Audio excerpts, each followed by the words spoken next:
हम तो ये सुनते हैं कि एविएशन जो इंडस्ट्री है बहुत सालों से घाटे में चल रही है, और फ्यूल का सबसे ज़्यादा मामला इसमें होता है, फ्लक्चुएट करता है, ये होता है वो होता है।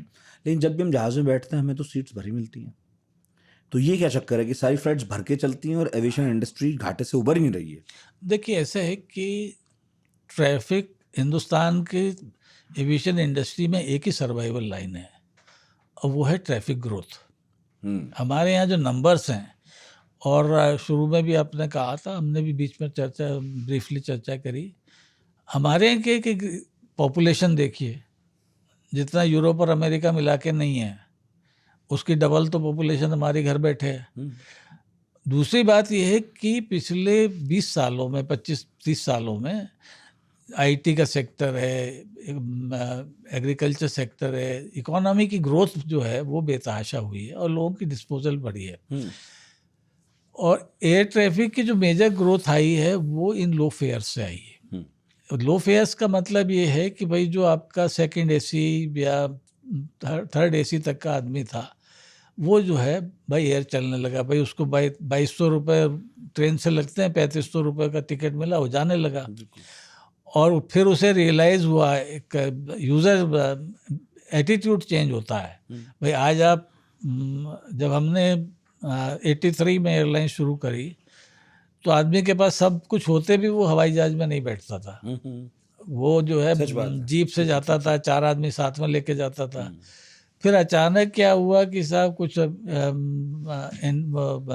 लैंड ऑर्डर उससे इशू हुए, तो उसे सडनली उसने हवाई जहाज से जाना शुरू करा और फिर वो रेगुलर ट्रेवलर हो गया।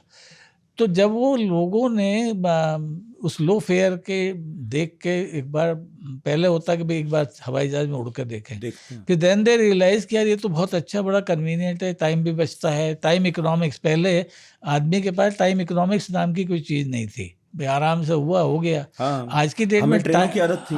आज की डेट में टाइम सबसे बड़ा प्रीमियम हो गया है। तो वो क्या है कि ट्रैफिक बढ़ गया है, पर वो क्या है, ट्रैफिक का एक थ्रेशोल्ड लेवल है। आप जैसे ही जो है, मान लीजिए 4, 4,500, 5,000 के लेवल से जैसे ही आप जाते हैं, ऊपर जाते हैं, वो ट्रैफिक एकदम ड्रॉप करता है। इसका कई बार इंडस्ट्री ने तजुर्बा करा। किंगफिशर बंद हुई तो फेयर्स एकदम बढ़े, फेयर्स बढ़े तो लोड फैक्टर बचे हुए लिमिटेड कैपेसिटी का कम हो गया। अब आपके पास चॉइस है कि या तो फेयर्स आप लो रखें और नंबर चलाते रहें, और या फेयर्स बढ़ाएं, नंबर कम कर लें, एंड देन दे रियलाइज कि पहली वाली ऑप्शन बेहतर है। तो एक प्राइस इलास्टिसिटी, आप उससे ऊपर जा नहीं पा रहे हैं। कॉस्ट आपकी निरंतर बढ़े जा रही है। हिंदुस्तान में दुनिया में सबसे ज़्यादा महंगा फ्यूल होता है। बाकी सारी कॉस्ट जो है, रुपी जो है ऑन एन एवरेज 5% हर साल गिर रहा है, और 40% के करीब जो हमारी ऑपरेशनल कॉस्ट है वो फॉरेन करेंसी की कॉस्ट है। तो वो कॉस्ट बिना कहे 5% बढ़ जाती है। इधर क्या है कि एविएशन को हर एक ने एक तरह से दुधारू गाय बना लिया है। अब वो एयरपोर्ट होता है, वो यूडीएफ लगा देते हैं, चाहे फैसिलिटी दें या ना दें।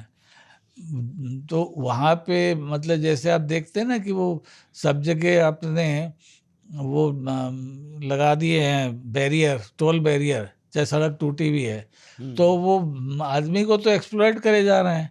अब सवाल ये है कि वहाँ पे एयरपोर्ट ने अपना यूडीएफ लगा दिया, आपने जीएसटी बढ़ा दिया है, स्पेयर्स पे बढ़ा दिया, हर चीज़ पे अब हर तरफ से आप उसको वो करते रहेंगे।